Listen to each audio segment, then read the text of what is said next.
Colonel Khan जब शहीद हुए आज से 23 साल पहले कारगिल में शहादत हुई, मुझे दुश्मन ने भी अवार्ड दिया, दुश्मन ने भी तारीफ की उसके बाद भी। ये हम कर्नल खान की तारीफ नहीं थी, ये हमारे पाक आर्मी की तारीफ थी। कर्नल खान कितनी भी बहादुर होते, अगर उसके जैसे खाकी पर या उसके जिस्म पर ये खाकी वर्दी न होती तो आज ये है। मेहरबानी, मैं आपसे रिक्वेस्ट करता हूँ, पाकिस्तान को बदनाम ना करो, पाक आर्मी को बदनाम ना करो, क्योंकि मैंने इज्जत देखी है शहीद की। मैं शहीद की तरफ से पूरी कौम को रिक्वेस्ट करते हैं, पावे वो कर्नल खान की तस्वीर हो या किसी और शहीद की हो, स्टैचू हो या कहीं भी लगा हो, ये हमारे कौम के एहसास है।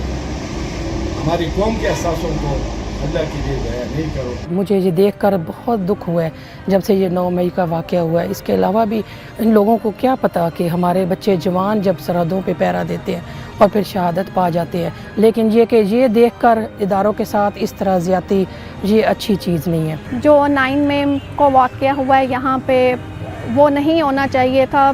सियासत के जो भी मामलात हैं वो अपने हैं, लेकिन मुल्क के रिसोर्सेज को तबाह ऐसे नहीं करना चाहिए किसी भी फ़र्द को, क्योंकि हम सब के ये अपने रिसोर्सेज हैं। 9 मई के हवाले से यही कहूँगी कि ऐसा नहीं होना चाहिए था। हम लोग एक हैं, मुसलमान हैं, इस मुल्क के शहरी हैं, हमें एक दूसरे का ख्याल रख के साथ साथ चलना है। और बड़ा दिल दुखा यहाँ पे आके ये सारा कुछ देख के। बस अल्लाह ताला हमारे मुल्क पाकिस्तान की हिफाजत फरमाए।